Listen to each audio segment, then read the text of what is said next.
grateful to be here to celebrate her and have been invited to lift an invocation.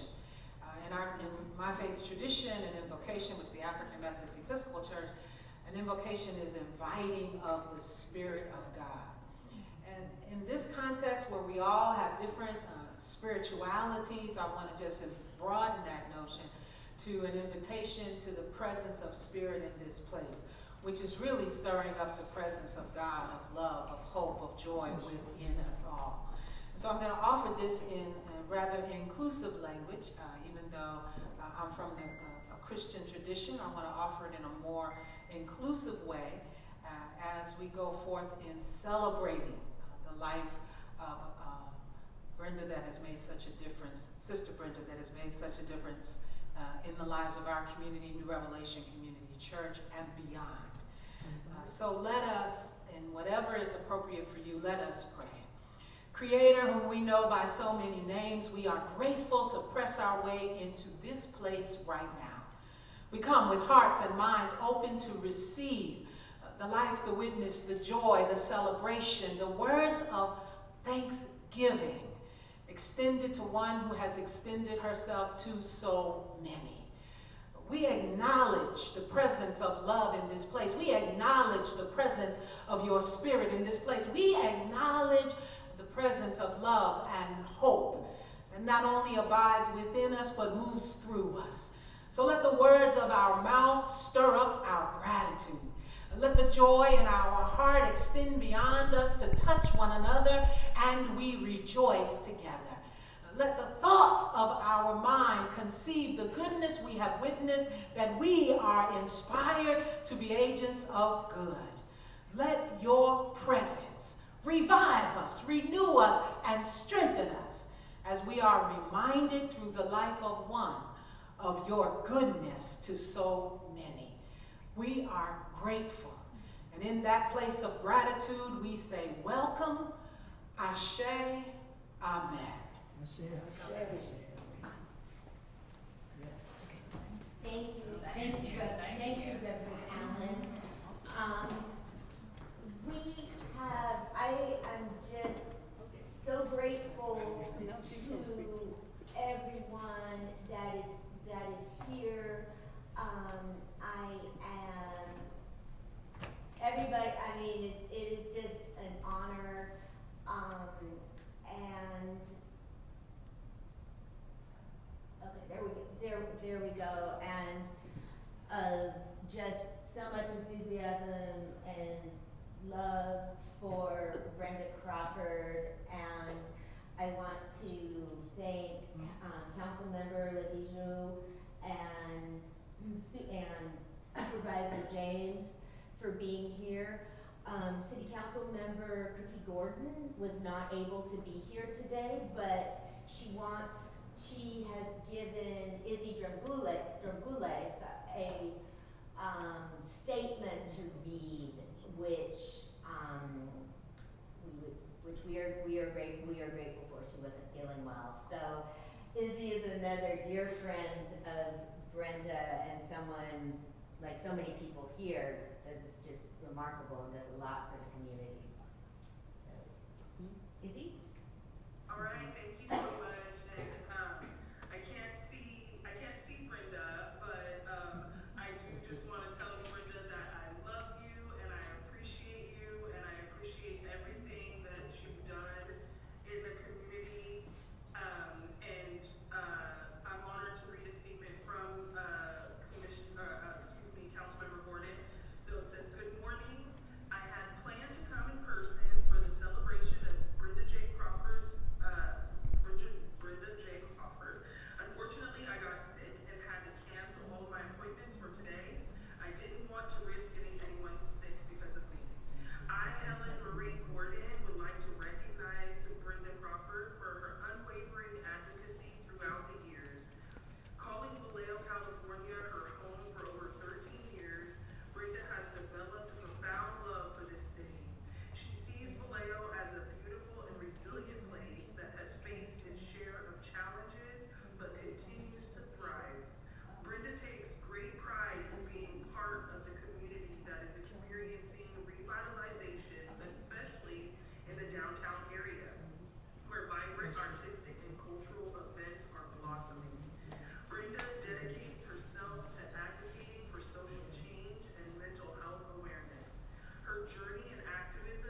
Keith is going to read a little bio about Ms. Crawford. We are both very honored to be here to talk about what we're talking about, to celebrate, to shout out loud and say hallelujah to her existence. And her being in life. So, good afternoon, everyone. My name is Keith Thompson, and then I came to Vallejo back in 2007, and I mentioned to Ms. Crawford, I said, our paths have crossed several times, and I admired your work. You know, you know someone just from what you hear about them, what you see about them in the community, but we had never met for years until I was in a production of the Larry Project, and she came and supported us. And so it's good to how full circle it is to be back here today to honor her. So we have already heard a lot about her contributions, but I'm going to continue to read this. So, Brenda Joyce Crawford has been in the thick of social justice work for over 5 decades. She's an unapologetic butcher woman who comes from a blue-collar working class background in the U.S. South. A great deal of her career has been spent promoting value-based leadership in order to create safe and welcoming environments where the richness of the information that resides with all communities can emerge and be appreciated, and included in the planning or change of processes. She's worked with such groups as the Mental Health Consumer Concerns and Progressive Research and Planning for Action, and has won numerous awards for her community work and her work supporting those of experience of alcohol and substance abuse, including the California Legislative Assembly Certificate of Recognition for frontline work, and certificates of recognition and appreciation from the Congressman Barbara Lee and U.S. Senator Barbara Boxer. So if you can put your hands together for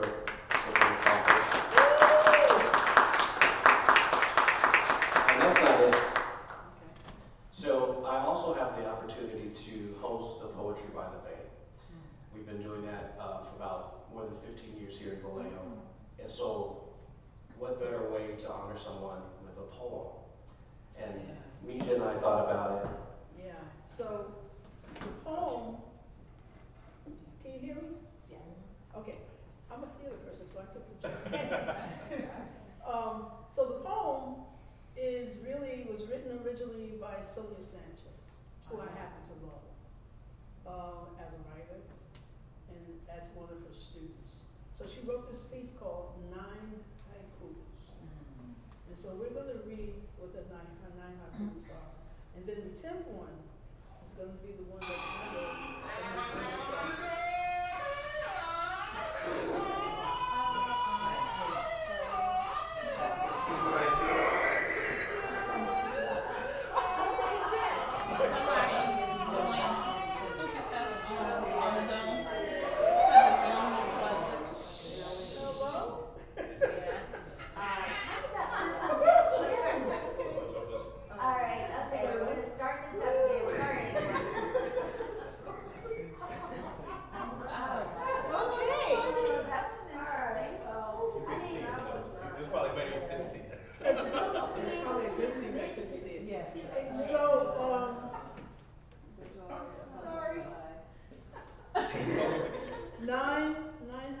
By Sonia Sanchez. Kathleen Cleaver, Quicksilver Panther woman speaking in thunder. Charlene Hunter Gault, summer silk woman brushing the cobwebs off southern legs.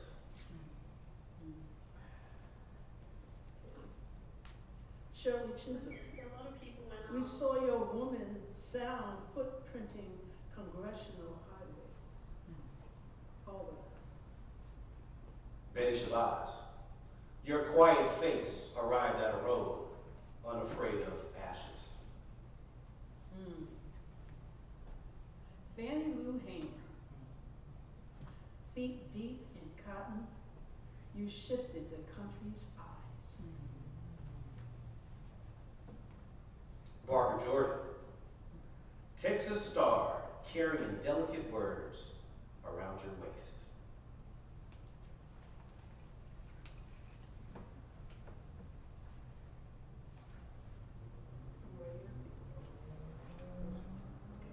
Rosa Parks, baptizer of morning light, walking us away from reserved spaces.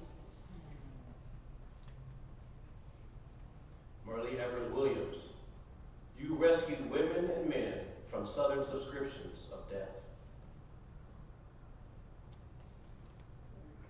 Got it? Okay. Dr. Dorothy Eileen Height, your words, helped us Roger? Is that right? Yeah. The wonder of woman. Right? Okay. And then, this is number 10, which is a piece that I wrote for Ms. Crawford. Ready? Soft, strong, caring, butch, warrior extraordinaire, beats back ignorance. Thank you.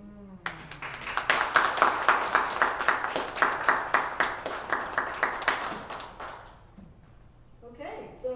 So next is a YouTube oral history. Yes, Yes. yes. I'm gonna mix in, I realized that I read questions about the symposium for some reason, partially because people tend to ask me questions when I'm in the middle of doing stuff. But I was trying to figure out why that was, and I decided that at some point today I did want to fit in a question session. I'm like, okay, face your fears or whatever. But one thing I'll say that one of the reasons I started the symposium and been here since, it's been going since 2018 with some breaks. We've been at Vallejo Naval Historical Museum, and I am just so grateful. They've been wonderful to the symposium. But a theme for me is that you need to tell stories, and we need to record people, get that information down, most of all from people who have not been listened to and recorded and honored. And so that's just something I encourage everyone to do. I mean, we all know so many interesting people. I had the honor and pleasure of doing several with Brenda about 2 years ago. Set up your iPad and just do it. Don't wait for professionals or whatever. Don't wait for anybody. So yeah, those are all available. And so what I did, which was very difficult, was edit those further down to get an even more abbreviated view, particularly some of the stories that Brenda has, because there's also a lot of conversation about Vallejo and all of that. So I'm going to start that, and and then what I'll say is that this connects to Bayard Rustin because a point of view was issued 20 or 30 years ago that Rustin is not better known because he was gay. And my strongly held belief and opinion is that the problem is that there's not enough knowledge about African American history. And plenty of people know who Rustin was. They simply were not asked. So, we need to do, so that's just important. And so that's just real connected to recording these oral histories, because we need to get out and ask and get these stories done. And for what I learned, when I first learned about Rustin 25 years ago, I thought I didn't know about him because he was gay. I didn't know about him because I didn't know anything about African American history. So I just hope, counter that. And when you say when you hear somebody's not well known, just ask, okay, by who? So I'm gonna start this with our friend Brenda Crawford, and we should be hooked up to the okay, let me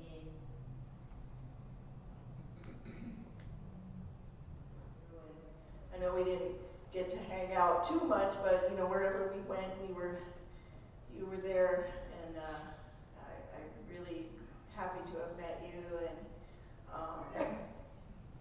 I'm just going to keep on holding the tradition and keeping keeping us safe and solid. So appreciate you and love you very much. Thank you. Yeah. Anybody else? Yes, me. Want to say something? Me. Who? No, you can't say that. All right. Everybody. Time is gold, Time is precious, time is gold, and Miss Brenda put all her time. I remember I moved to this town 23 years ago, and the warming welcoming that I have from her, it was amazing. To me, she's been an inspiration for the work that I'm doing with the Solano Ice Coalition for the last 23 years. I dedicate my time, like I say, time is gold. So I want to thank you so much from the bottom of my heart for all what you do for the community of not only Vallejo, Solano County. You've been in so many different cabinets, you've been everywhere, and your work is amazing. So I will going to continue the work as long as that God gives me time to just continue the work that you do, protecting our LGBTQ and also providing to all these families in need and do a social movement. I want to thank you so much from the bottom of my heart, and thank you from the Solano Ice Coalition. And I bring you a little present.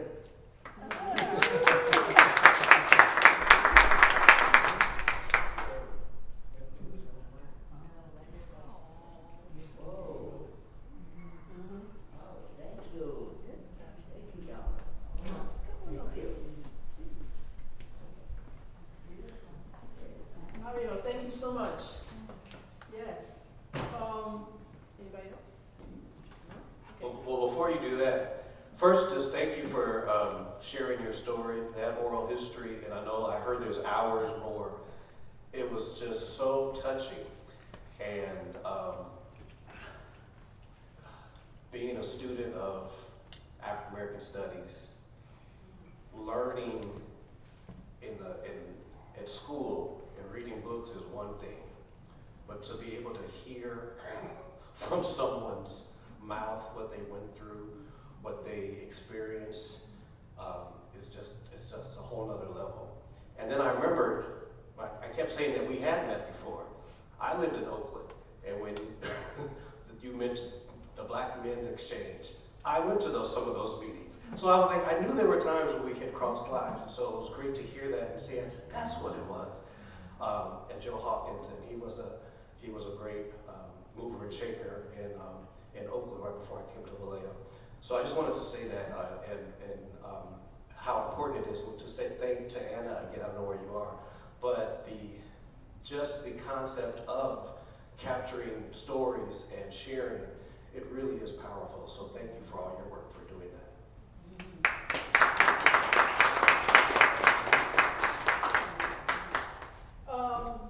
What do I want to say?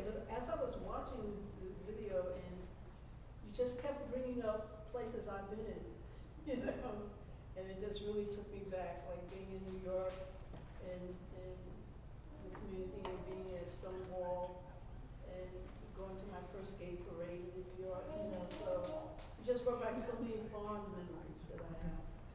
And the most interesting thing for me is that what happened in the past is happening now. Yeah. And your strength gives us strength, gives me strength to stand up and say, oh, hell no. Hell no. Everybody say, hell no. Hell no. So, thank you for that. Thank you so very much for that. So, Anna? Yeah,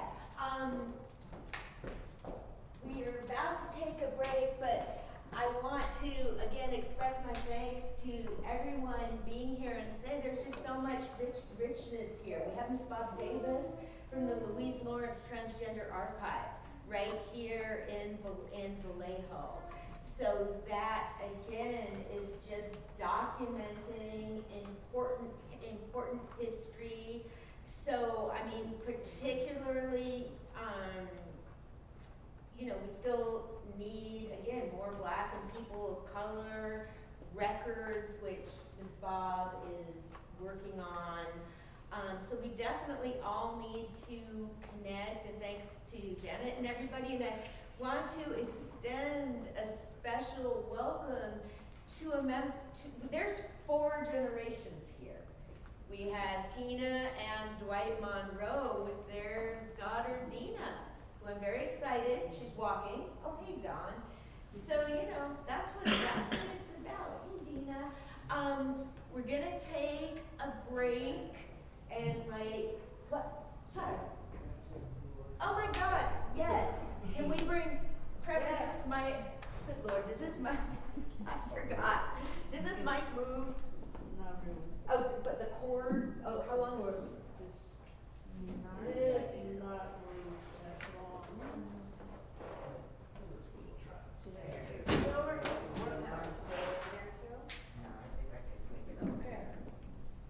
No. Oh, there we go. Gotcha. Remember, we have theater people here. Okay, well, I don't want to sit down, I do want to stand up. And I think I can do that without falling down. So if I fall on you, huh? Or be enough to inspire me to fall. I want to thank Anna hey, my goodness, Miriam. I want to thank Anna for the really wonderful words and for this gathering, you know.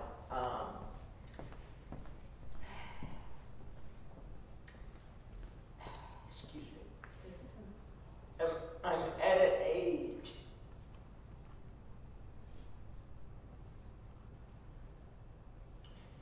that my mother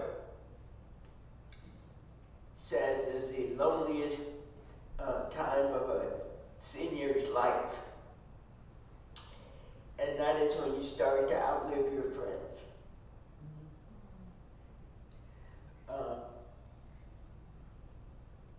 Several of my really close friends in Oakland have died. And then another friend up in Sacramento also died. So, you know, the message of community is so important. Especially now when the LGBT community is under attack. Particularly trans people.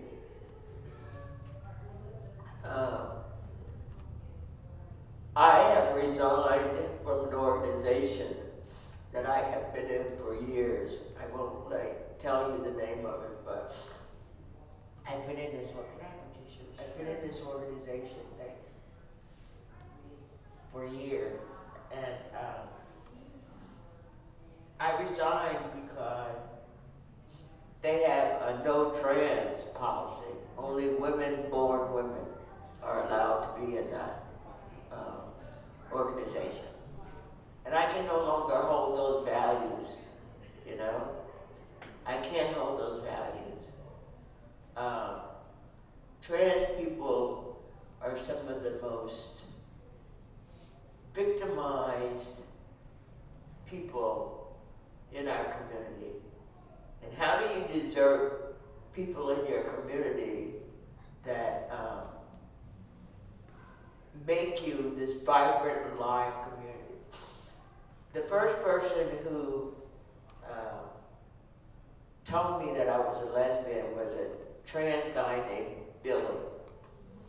And he lived out on Long Island. And Billy was a trans, and he was a trans prostitute in New York. And he took a trip up to a hotel room, to a seedy hotel room in New York. And the guy found out he was a man and threw him out the window, you know, and killed him. That kind of atrocity that happened to trans people in our community cannot be ignored. And as long as I'm here and I have a mouth, I will continue to speak out about it. Black lesbians have been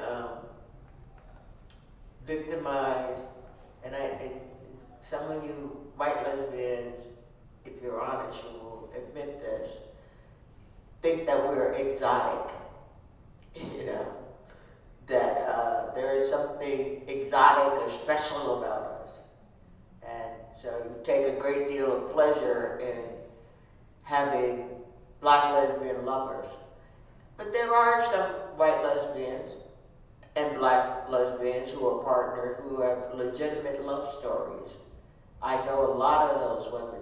Their love stories are legitimate and they are powerful. I just happen to be the kind of person who never wanted to be in bed with anybody, and then all of a sudden I wake up and racism is laying right in the middle of us, you know. I just never wanted to have that experience. But you know, it's not an experience that you can avoid because we live in a racist society, so it's going to be there. But it is up to us to continue to fight. It is up to us to continue to hold the values of Stonewall, Daughters of Blaze, all of the old folks who came together. There's a woman in Vallejo who is 80, I think Joyce Panaver is like 83 or 84 years old. And Joyce Panaver is from New York. And Joyce was in a group called Sister Souls, which was the first black lesbian support group in this country. And Joyce was a member of it. And I wish I had known that we were going to do this. I would have asked Joyce to come today. Joyce is suffering from dementia right now. And her and her partner, Cheryl, are my dearest friends. The other thing I want to tell you all is that I will be having a, a celebration of life party at the South Vallejo Community Center. And you all are invited to that as well. We're going to have big name artists and food, you know, catered by some of the best cooks in Vallejo. And we're going to just have a great time, dancing, just have a great time. And since I was on the board of Equality California Equality, I don't know if there's still anybody that's around, but I sent a note out and asked them if the governor could come to the party, you know, because, you know, without us, there would be no same-sex marriage. And one of us is on our way out. So, as my minister said, if you don't toot your own horn, that same horn shall go untooted, you know. And give me my flowers while I can still smell them. And again, I just want to thank you all so very much.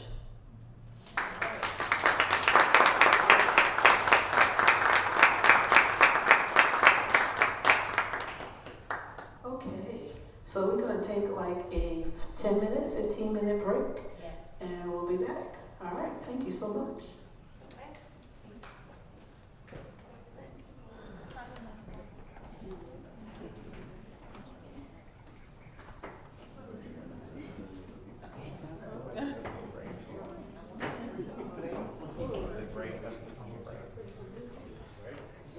Had a chance. I know, right? Everybody, we're gonna get back. We want to focus on.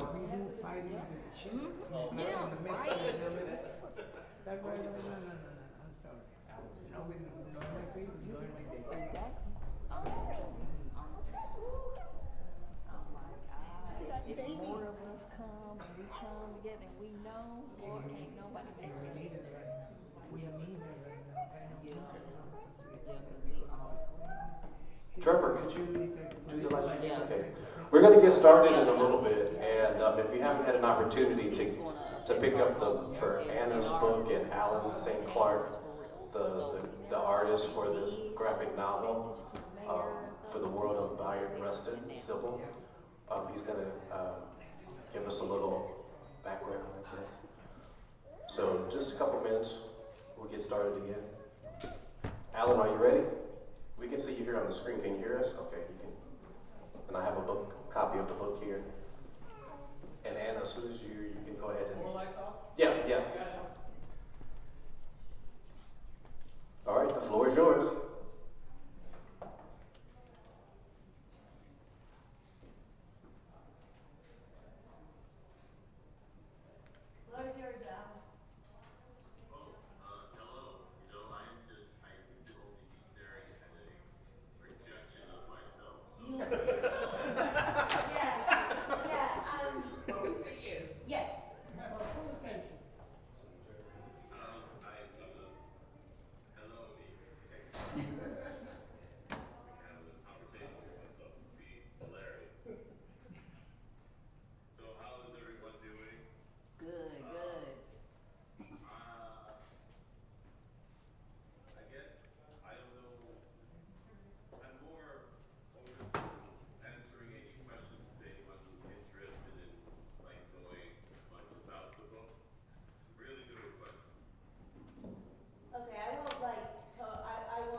Leave you on the spot. I want everybody to know that you are extremely special because Alan is not much of a talker.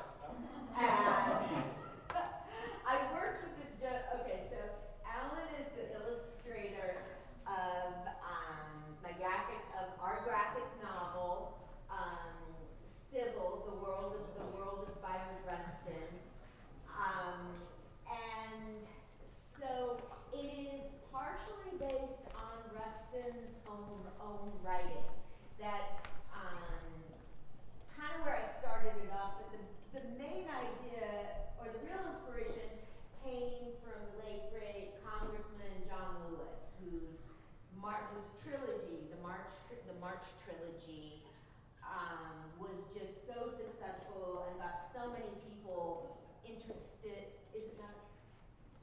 No, you're doing great. Okay, interested in history, and I thought Bayard Rustin needed one too. I did not know anything about graphic novels or comics or anything, and that was really interesting. It took a while to write the book, but that turned out because it got better because of the delays. It went through changes. I really wanted to get across that this is history, and particularly like with Rustin's writing, I mean that belongs to everyone, and so it was important to me that the artist really take it on for themselves, which find their own meaning and connection. So so part of the book is based on Rustin's own writing, which is really remarkable. I thought it was great.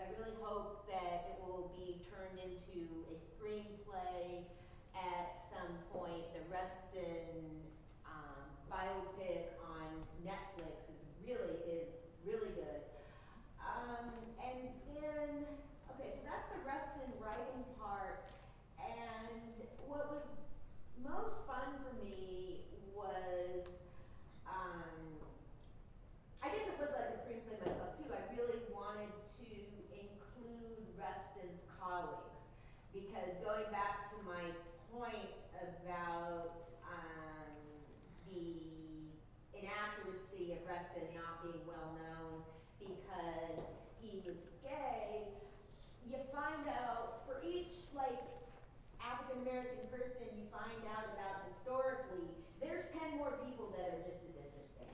So learning and history just needs to be expansive. I would like people who read the book to look up more stuff. And so his colleagues are there.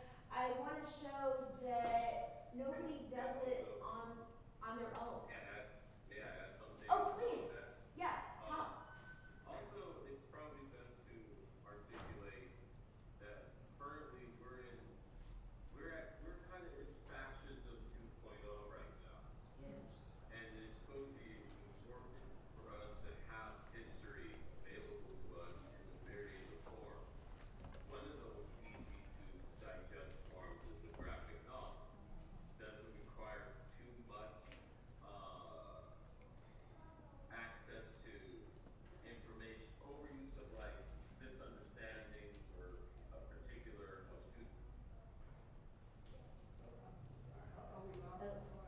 Chief. So, oh, okay, sorry. Hey, thank you. Yay. I don't know if I was first or if anything I said made sense. Yeah, if you don't mind, like, just, like, saying Saying it it again. Yes, please. Oh, we're also living in a time of fascism 2.0. America is in a very awakening stage of, staring yourself in the mirror right now. And we're going to have our history available to the masses in a myriad of forms. One of those forms is graphic novels. It's easier to read in some cases because it takes away the block of having to have one should never assume the reading capacity of their reader if you're trying to share history to them. And I think graphic novels breaks that barrier of like assumption and knowing that we can still like share that information, share that history through that very simple platform, being comic books. You don't have to have a TV or a video or a phone to have access to it. It's in itself a very important guide. It just may we need all the forms of history to be available because we don't know what's going to be removed from libraries, what's going to be rewritten by government. We don't know, and one would say it is best to expect the worst. Even if it doesn't happen, one should expect that because, neo-Nazism 2.0 is upon us, and, we're going to have to find out our allies who are our colleagues, who are friends, who are going to persevere for 2+ many years. So that's one I just wanted to add the importance of it being the format it is now. Yeah, and one of the things that I'm delighted about is that Solano County Library purchased 18 copies of the book for their, they don't call it remedial reading, it's something even more neutral than that. But yeah, for people who are not familiar with reading and for adults to build on their reading. It means that you don't need to hand them like a baby book. So I was really thrilled about that. And Alan has written other historical work and illustrations, which are pretty dope as well. Do you want to show us some? So you're going to show us some pictures from the book, right, Alan? I have, are you saying, are you with respect sharing like the screen or Yeah. I have in my hand, this was a past work called Rise of the Black Panthers. And I moved to Oakland to basically stop old black people to ask them about that time when the government was trying to kill them. And they were very helpful with their history and sharing of their the rise and their experience within the Black Panther Party. That is what this book here, Rise of the Black Panthers, was my attempt to try to share and to also put in graphic novel format something that can persevere across time itself. Again, it is best to have various forms of history available to the people, because you can't just rely on you should never depend on one. Because again, we've seen what happened during World War II. We can see what's going to happen again, especially with the rise of AI as part of it. It's going to be very difficult to understand real history because it's no longer going to be available. So Rise of the Black Panthers was an attempt to try to help engage the public with the history of Bobby Seale and Huey P. Newton. So I feel invested myself as trying to do as much of Black history, American history, as much as I can. I think it's important. I feel like that's a thing that I guess at best, I can offer society. So, especially what good I can do than being a good person. I'd rather do good than be good. And doing good does not mean you're going to be a good person. Can you show us some of the book? Can you open it up? Alan, I made you a Rise of the Black Panthers. Oh. I don't have any in print at this moment. So that's something I would like to engage maybe soon in the future about reissuing the book. There's another history of the Black Panthers written by, the name will come to me. And that's available at this moment. And I think it does a long and very detailed history of the party itself. Try to see if I can remember that name.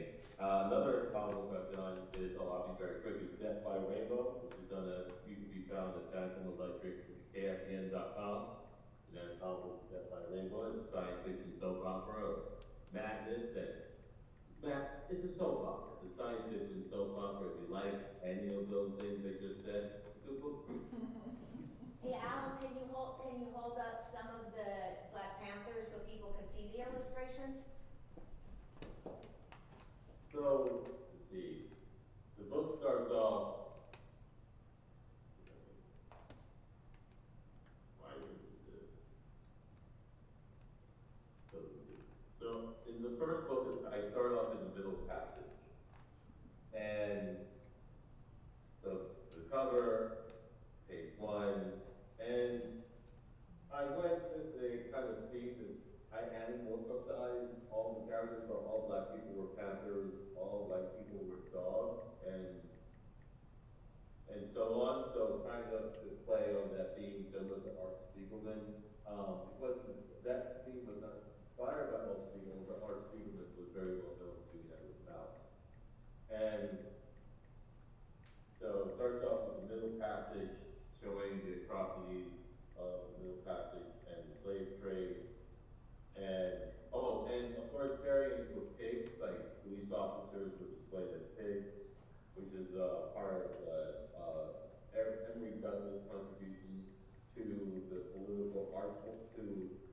resistance, revolutionary art that was, you know, kind of the methodology of the Black Panthers were to capture the imagination, as said by Bobby Seale.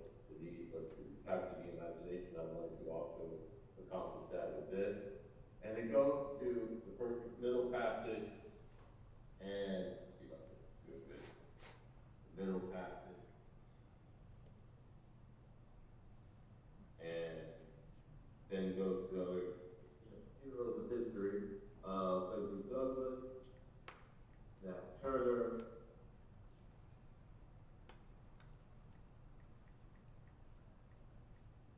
the German Coast Uprising, the Haitian Revolution,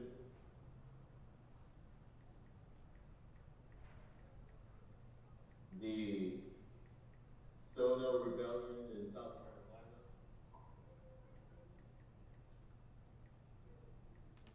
Carolina, and Harriet Tubman, Sojourner Truth,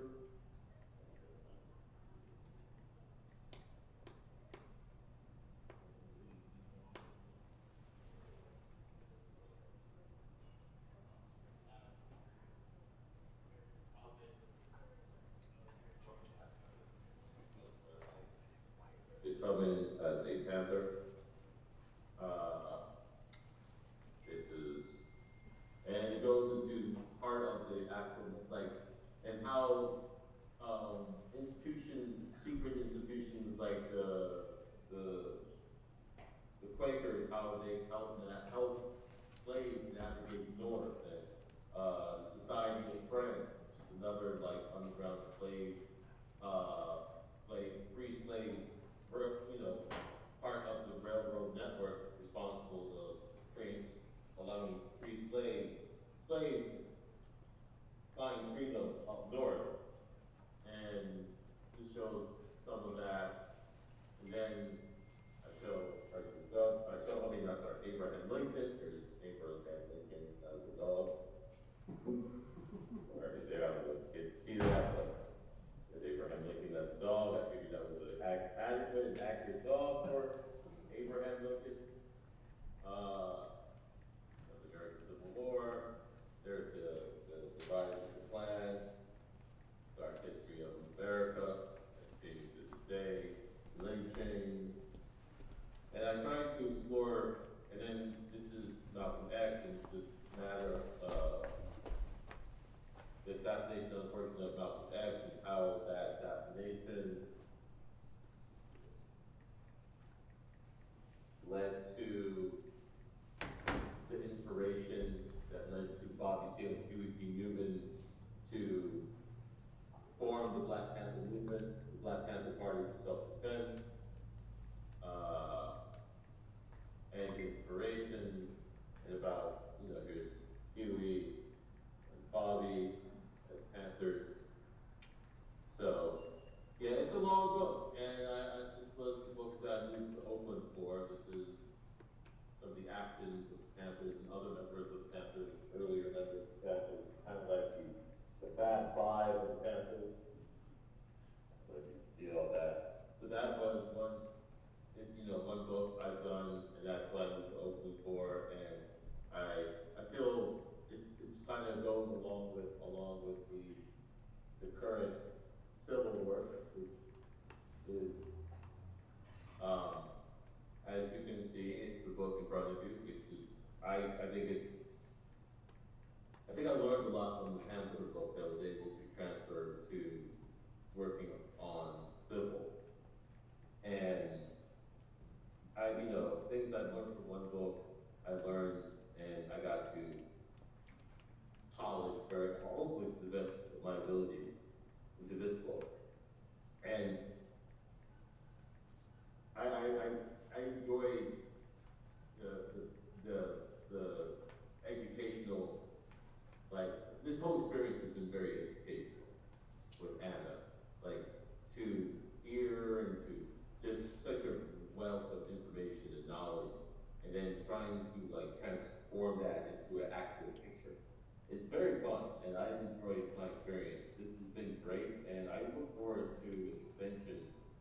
we try to get as much as history as we can. I think my case, I feel responsible as, to try to do that with the skill set that I have. Because there's going to be a lot of rewriting of history, and it's going to be important for us to fight against that and make sure that we win that war of history. Because we can't afford to lose that. So, I've talked too long. No, I'm thrilled. Y'all are really special. I think, this has just been an amazing process. Neither me or Alan are big talkers, so getting to know each other through working together was great. I did not, and you're also very special because Alan has his camera turned on. So, we communicated a lot. He didn't have his camera turned on, and my feeling with people, I'm like, if they want, I didn't ask, I'm like, if somebody wants to turn it on, they can. So, it was a good learning experience for me so far as putting out my ideas without being able to see the person's face. My inner fear was always that the artist had his camera turned off because he was sitting there okay, Karen, but I had to keep expressing my ideas, and then to bring it back to some of the themes that we've been talking about here. Who gets to tell history will come down to who gets the money to tell history. I think Alan's looking at another Kickstarter perhaps for the Black Panthers book, which would be awesome. Oh, no. I'm not doing it. I don't have time. Kickstarters, I don't, I have not. Well, yeah, and that goes back to, again, because with trying to raise money, you need time to raise money. So, I talk to people out. I'm just saying sorry, I apologize. No, that's cool. And so we're getting along with some of the themes here. I'm speaking somewhat to I think everybody here is well aware of trying to get grants, trying to get your projects funded. And yeah. The film Brother. Government is taking out, I don't know what you may have heard, but at this very moment, anything that is under the luring name DEI is being eliminated. I don't know how many people who have relationships with people in the field of academia in any shape or form, or the people who are in that, who also make income from that, their entire livelihood is being jeopardized because there's not going to be any grants probably from the federal government that's going to probably be directed to people who are not what they're going to say is America.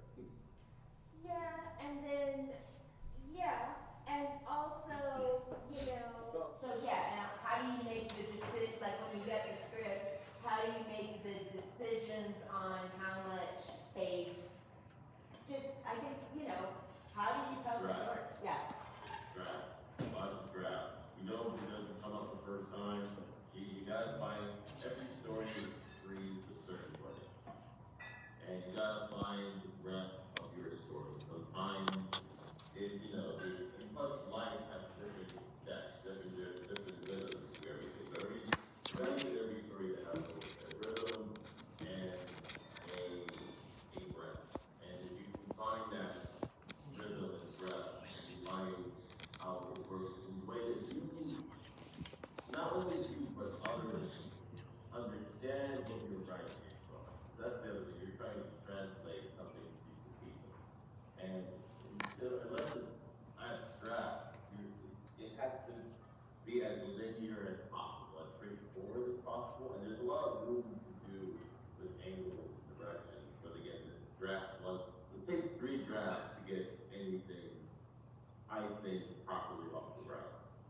first one is just getting it all out of you. The second one is doing a lot of chopping, cutting, and rethinking, and drawing, and thinking. And the third one is kind of really solidifying it, noticing any strays. And then, by that third one, you have something that's far more complete, far more digestible to the audience, because you're not writing this for yourself. You're at best hopefully writing it for others, for them to digest. So yeah, there's that to take into consideration. I hope that answers your question. I hope I answered your question. Thank you. Yeah, and when I first started to learn about comics, I mean, there's a school of thought that you should like lay out your panels with, you know, each thing that you want to happen in each panel. And I felt like if we had like the first book and then the next one, the one now, is improved and has more material. And it didn't make sense to me to come up with a panel part myself, because I just felt that that was so much an artistic decision for how much space something needs and how to do that. So fortunately, we didn't need to do that, because, yeah. Did you have a question for Tina? Oh, okay. Okay. Yeah, okay, does anybody else have questions? Okay. Cool, yeah. Alan also has a background, I was really thrilled because he's also already done characters who are in this book. Ella Baker is in our book, and Alan had drawn her. So that was just really cool, because again, that somebody had his own interest and own approach to the book. So yeah, that was kind of the part that was most fun for me, is taking different historical figures and putting them together who I knew would put together. I'm very happy, I love the part showing Eleanor Roosevelt, Bayard, Rustin, and Polly Murray all in a bar together, because hey, that could have happened. Who knows? And it's one of the great things about, like, okay, nobody was like holding up. People drink. Exactly. Exactly. And we don't know, they could have been hanging out. And what I think that in an era where people weren't getting in each other's face and demanding personal histories and all that, what I call that is not out. I don't think that we have the right in this era with our standards to say that people were closeted if they were living meaningful lives, engaged in their lives, and people had relationships with their families. And that was something I learned from Brenda about the ladies in her neighborhood. I mean, I don't consider people that weren't living their lives. I mean, I just don't feel like I have the right to say that they were closeted. And now, if you're talking about somebody like J. Edgar Hoover, who hid his own life while persecuting people, yeah, he was closeted. But Absolutely. yeah, Not like being black or trans. I mean, like, okay. Yeah, if someone actually knows, he has black parents. I don't know, somewhere in his mind, his family is black. He hated being black, and he hated being trans, and he hated being gay. Yeah. He hated himself. We're gonna get him in there. He was at something that Bayard Rustin and Martin Luther King had in common was J. Edgar Hoover spying on their sex lives and trying to use it against them. So I think we need to just look,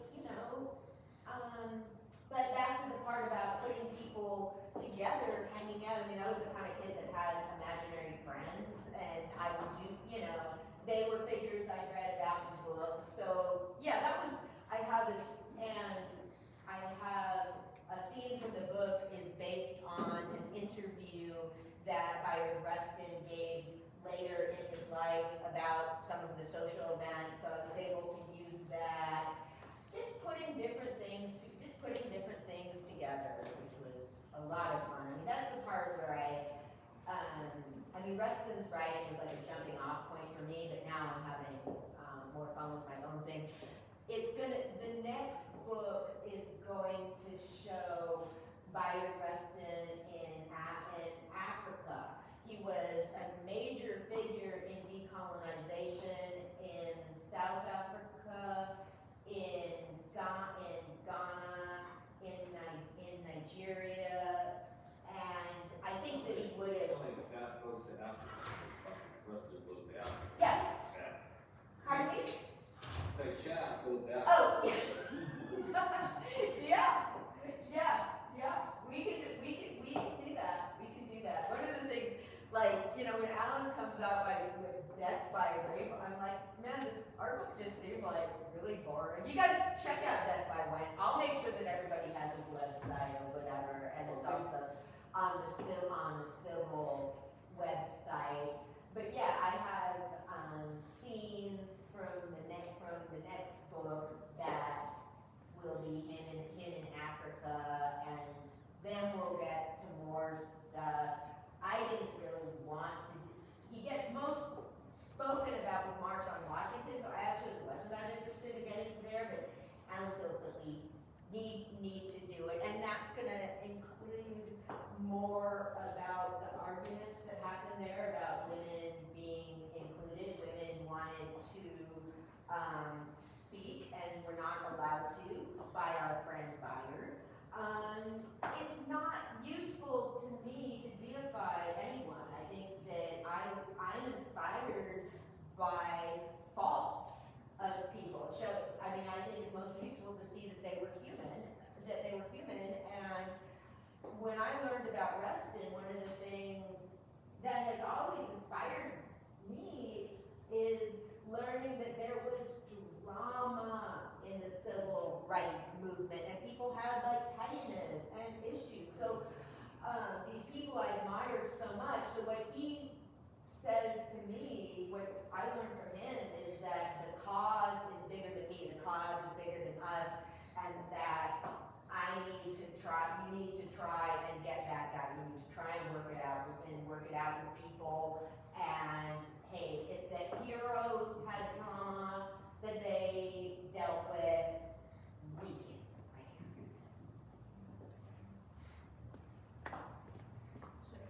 So Anna, Yeah. how would we get funded? Yeah. You know that Trump came in, and there's a verse in the Bible that says, "You meant for evil, for God meant it for good." And he has deregulated cryptocurrency, and so a lot of folks, and I know Matthew Finkelstein made, who got the money for that. Now, I don't know how it works. I don't know anything about it, except my friend turned me on to it, hooked me up to it, and my return, on a daily basis is paying thousands of dollars, and transferring it to my bank. So I don't know what it is. I don't know if it's legal. I don't know if it's illegal. I don't know anything about it. I was turned on by a friend to it, and I'm just taking advantage of it. So. Yeah. Hey, man. If it's illegal, I think that everybody can get behind hey, it's 80-year-old people, criminals. So yeah, exactly. I mean, Brenda is up on everything, and yeah, I'm trying to figure out crypto as well. Yeah. Oh, I can, if you need some Oh, crypto. I was like, is y'all talking about cryptocurrency? I was Oh, giving yeah. them some drink. I was giving Yeah. them some. I was like, I can, you know, if you guys have some advice on cryptocurrency, me and Dwight, you know, we're not, I would say very experienced, but we are experienced, and we have gained, and we have taught when we gained. A lot of people that the money was real, you know, because some people think it's a scam, some people think the money wasn't real, so we showed them that it was. Yes, okay, so this is, Alan, we have four generations here. So that was from generation 3, accompanied by generation 4. So yeah, we're all helping each other out here. So yeah, I think, we're about to do, we're gonna have to turn on the lights to do the sound bath. We can say just like this. Okay. Yeah, so, I mean, Okay. you want me to start, or which one? Yeah, people are ready for the sound bath. Yeah. You guys can stay in your seat. Yeah. Be comfortable, right where you at. It's perfectly fine. Oh, that's right. Oh. I'm fine. Have a seat.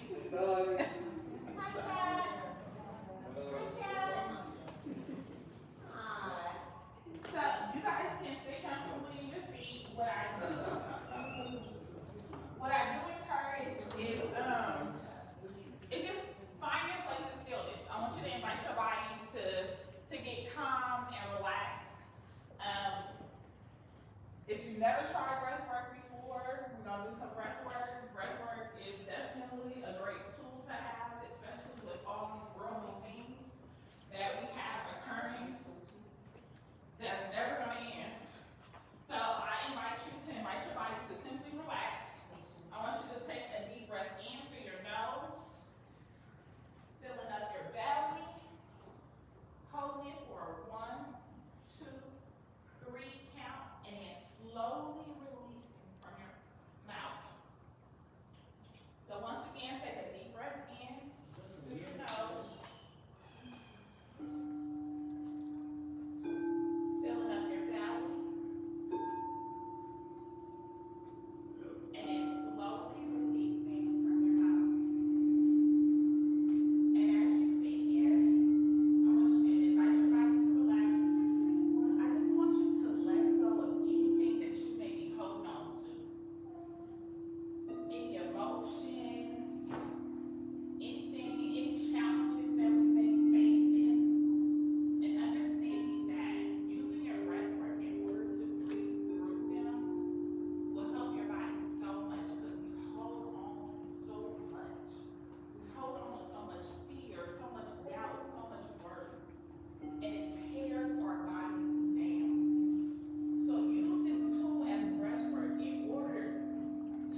tell people, just like let people know about your book and how you became, I mean, I was astounded. I just heard the sound bath recently.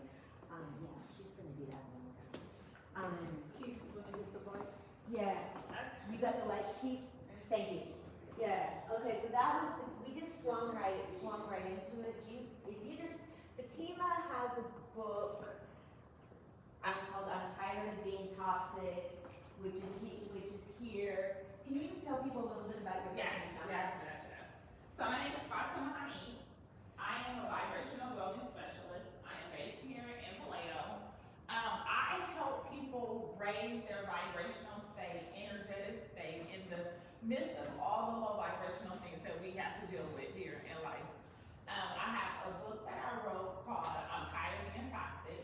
It's a self-transformation book, a journey about all the tools that I use in order to help myself. And me sharing what I went through, of course, helped others. So that's what inspired me to write the book, right? Because do we ever get to the point of we're tired of our own toxicity? And the things that, that we spew within the community, it starts with us. It starts with ourselves. We can't change someone else, but we can always change ourselves and how we react to things and understanding our reacting to things, how it tears up our body before it's not gonna bother the next person. The next person is not gonna touch, but it's gonna affect us in so many different ways. So I wrote that book with so many different tools and understanding as far as my, so I have a sister that's here in Vallejo. Her name is Jamila Honey, and she's an advocate for ACEs. She talks a lot about adverse childhood experiences. So that's also an inspiration with my therapy, going through therapy, everything. So in that book, it's just having all those tools that someone may not know about in order to help them better themselves. Because it starts with us, right? We have to better ourselves in order to make this world and this community better. In the midst of dealing with all the people that's not themselves, right? In the midst of all the things of people not trying to heal themselves and make the world better. But it starts with us, and I believe God blessed us with these hearts, and we gotta learn how to use our hearts so much better, even when others don't know how to use theirs. So that's what it's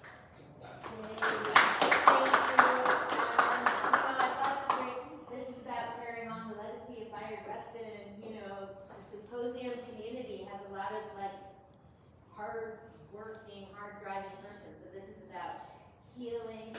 Brenda, do you want to say anything? No, just one thing. I realize that healing starts from within, and that we are all impacted by the past traumas that we've had in our lives, and that's the place that we should start. However, when a healer tells you that you are responsible for your own health challenges, i.e. my stroke, because I held on to some hostility about a man that beat a woman half to death. And she was actually had, I guess, a relationship with that man. Then I don't know where that comes from. That did not do anything but make me more determined that this man shall never hold a position of power in Vallejo as long as I'm here. And it also caused me to think really critically about the message that you're giving out to people who have been impacted by serious health challenges. It has nothing to do with my attitude about a domestic abuser, because I grew up in a domestic violence home. And I will always be on the side of women who get beat by men, or men who get beat by women or same-sex domestic violence just has no place in our society. Thank you. Thank you. This is amazing group of people. Miss Jacqueline Vaughn, the poet laureate of Vallejo, is here. And yeah, I just want to thank Asia and Keith and love you, Brenda, and you know people that came in and out to greet you on the Zoom and everything. You know, this is carrying something on. Yeah. The other thing is, I'd like to work with you. Yes. Come over to my house and let's talk about whatever the arrangement is, because I definitely know that there are places in my life that I don't feel again. Yes.